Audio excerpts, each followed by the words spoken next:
Welcome to episode 3 of the Balance Sheet, our podcast looking into leaders locally within the world of finance, accountancy, and recruitment as well.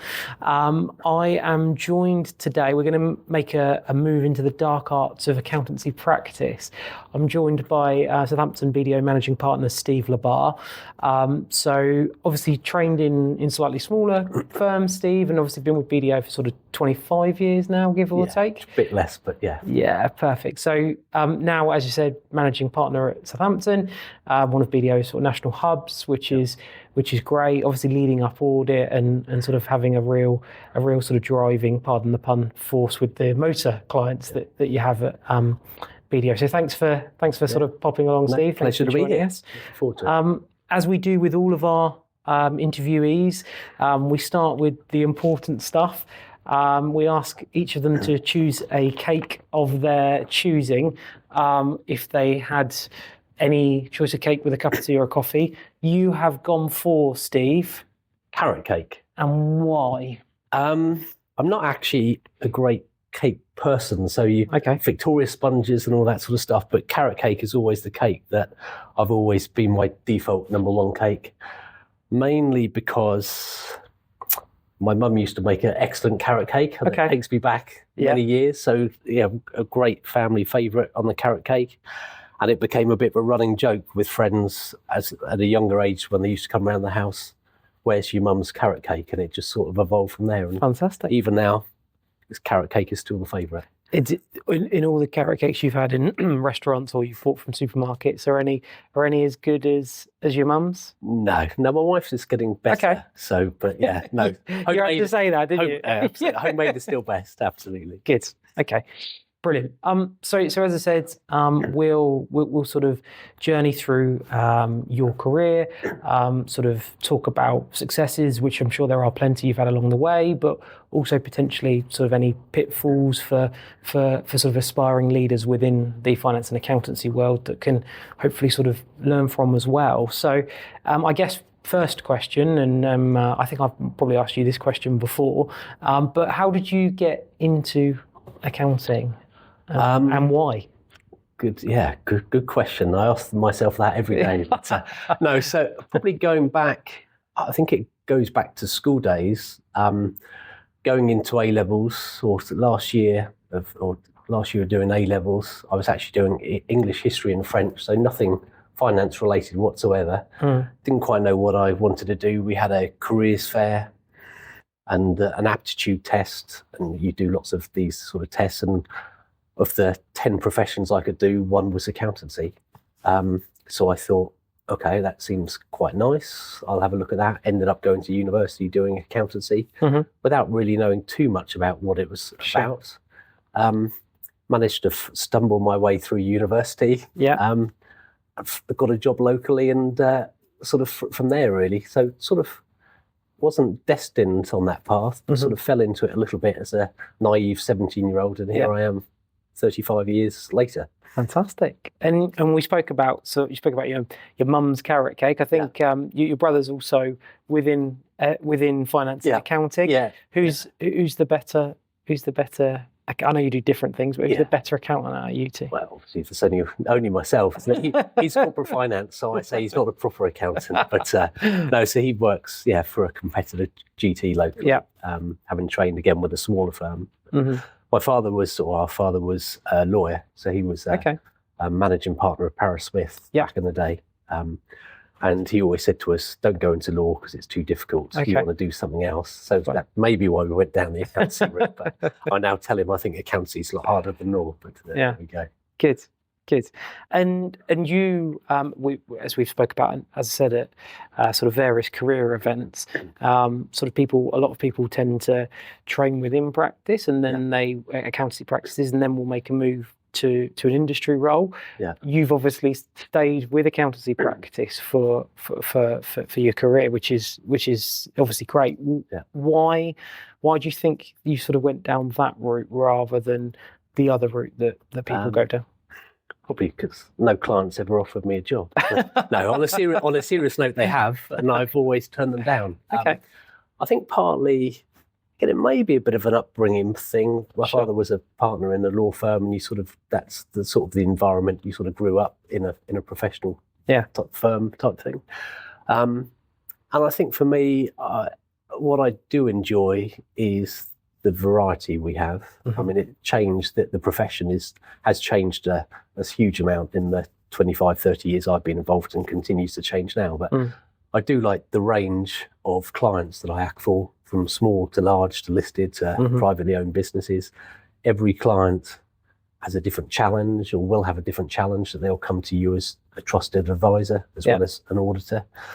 So I think it's largely the variety. I think as a result of that, you build up some very good relationships within the realms of audit independence and what have you. But you do become a trusted advisor, which is a really great thing to be able to do. Definitely. Yeah, definitely. And you, as we alluded to, I'm sure you'll be modest about it, but you've had a lot of success. If you could pick one achievement in your professional career that you're most proud of, what would you say? Probably, I think two off the top of my head, if that's all right. So, firstly, without blow my own trumpet, but I am a little bit. So, I came out of uni and did all right, but had a good time, and then thought I need to knuckle down. This is now a proper job. So in my final exams, I was the prize winner. So I came top in the south of England. Fantastic. Then was called the PE2s, the final exams. So that was an achievement, and probably said to myself, actually, I can do it if I put a bit of effort in and a bit of hard work. So that was, for me, that was really good. And we got, this was 25 years ago, a fair bit of recognition for that. So that was a really good start. And then secondly, was probably then, the day I became a partner. That's a big thing, in your career. And then obviously from that, becoming head of audit and managing partner. But those are probably two key things that stick in my mind. Fantastic. No, that are great achievements, and obviously at different ends of your career. So that's great. And if you could change one thing, I'm going with the hard-hitting question. Yeah, blimey. If you could change one thing from the last 25 years, or from the last 25 years, if you could change one thing, what would you change in your career? What would I change? I think again, it's interesting that the journey I've been on. Obviously, you said at the start, I've been at BDO for 16, 17 years. And before that, I trained at a small firm, Burnett Swain, again, a very strong regional firm that then was bought out and became Numerica. And then Numerica was then bought by, or certain offices were bought by BDO. But I think if I look back, those 3 years when we became an AIM-listed consolidated Numerica was a really strange time. And probably was the 3 years of my career that didn't get lost, but no one quite knew what was going on. We came from a very strong regional firm that had a great name in the local market, looked after some great businesses locally. We became this consolidator where it was uncertain. There was an uncertain times. We lost a few clients. No one quite knew what was going on. So if you look back, that was a strange 3 years. But then I guess the blessing out of that, BDO, then I wouldn't be at BDO if I hadn't stuck around there. So that was probably, one sort of challenge, stroke disappointment. It's ended up fine in the end, I was. Yeah, I guess everything works out for a reason, doesn't it? In the end. So okay, no, it's good. That's good, and I think you. Well, if that's the biggest regret you've got, you've obviously been quite successful. So that's worked out quite well. There's many others. Yeah, nothing for the camera. No. And we were talking just sort of prior to starting about sort of leadership courses and things like that. That's sort of primarily what this sort of podcast is aimed for, sort of hopefully to inspire and educate leaders of the future. How would you describe your leadership style?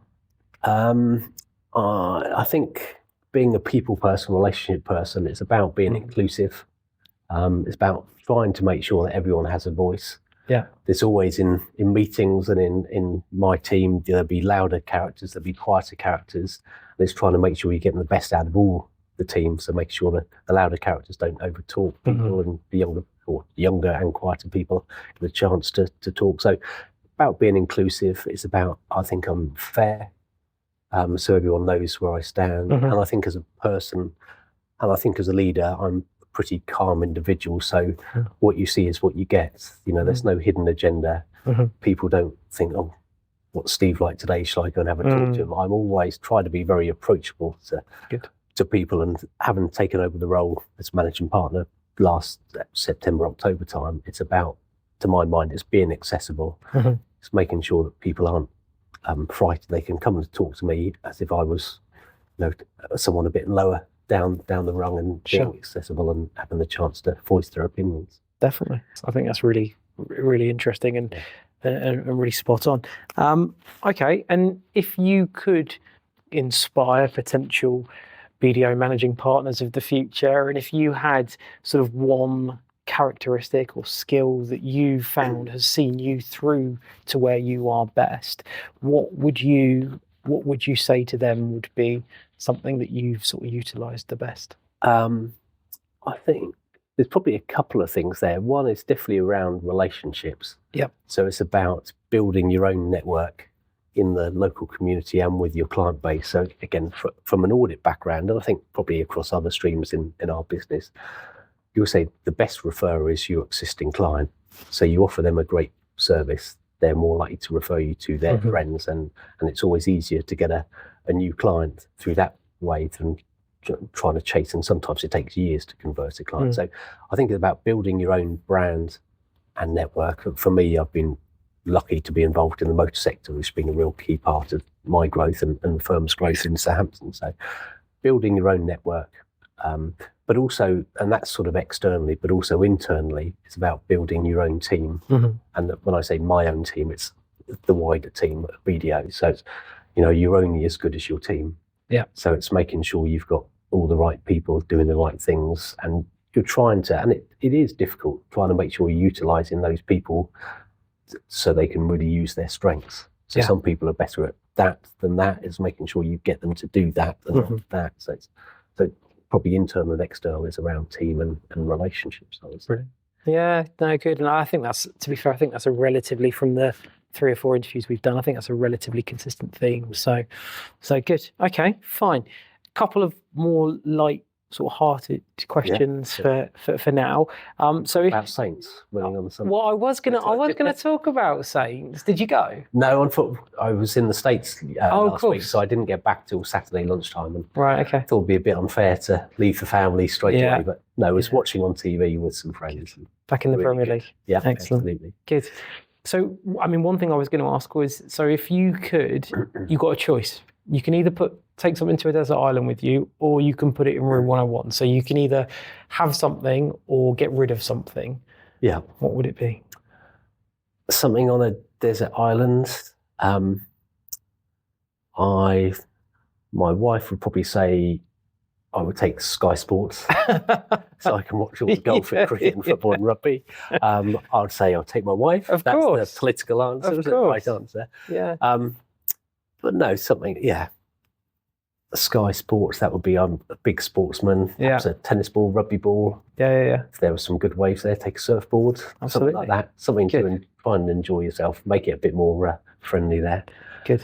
And something to throw away. Yeah. Certainly not the carrot cake. You know. I'm looking forward to eating in a minute. Absolutely not. What will I throw away? Again, I'm fairly mild-mannered on everything. If I was to pick some, I really don't like trifle and beetroot. Okay, some food, fine. We throw those away. Yeah. What else? Some sort of food. Yeah, that sort of stuff, I'd say. Yeah. Okay, good. And you spoke about sport there. Yeah. I've been informed, shameless plug here, by the way, I've been informed by the organiser of the Venture Five-a-Side Football League that unfortunately BDO haven't managed to get a team the last couple of weques. Oh, is it? Okay. When are you going to be dusting your boots off, Steve? I'll definitely have to dust the boots off. I think I think there's a lot of study leave going on at the minute, so it's and a bit of holiday time. So sure. But I know we've enjoyed the league, and I think, did we come runners up last year? Very much so, yeah. So there's been talk in the office about we just need to refocus and get some of the kids back in. But I think the hamstrings are a bit tight. Yeah. For that. But yeah. Good. And then last question, we've been asking everyone, back to sort of more the sort of the serious side of things. The podcast is called The Balance Sheet, so it's very much from a leadership point of view.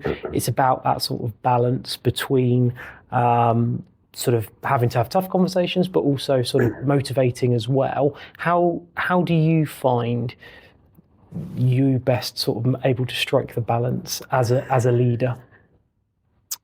It's difficult. You know, I think generally people don't like giving difficult messages. You know, it's naturally, we're social, ultimately we are all social animals, aren't we? So that is difficult. So it's trying, if I've got a difficult conversation to be had, I definitely think about it more and prepare for it and think about the eventualities. So it's, and almost trying to put yourself in their position. So how will they hear what I'm going to tell them? Without trying to gloss over the important message you're trying to give. So it's, for me, it's about preparation and giving context to it. So, you know, you need to be able to give examples and reasons why you're saying these sort of things. So I think, you know, it is difficult, but as a leader, that's what you've got to do at times, you know, whether you like it or not, you know, that's what you've got to, and if you don't, you'll end up in a worse position than if not. And in terms of motivating, it's probably a little bit easier than motivating conversations. I think, again, people do look to you as a leader and how you're conducting yourself and how you are day to day in the office. You know, very much you are the front of BDO, front of the firm. So, you know, if you're having a bad day, everyone else will be potentially having a bad day. So, fortunately, I'm an upbeat and a mild-mannered sort of person. So, I think that naturally comes quite easy to me. But it's about, you know, making sure people are on that journey and making sure if they're not happy, you know, you can spot that and you can take appropriate steps at the right time. Brilliant. Good. Okay. Well, Steve, thank you so much for your time. Good. No problem. That was The Balance Sheet. Thank you very much.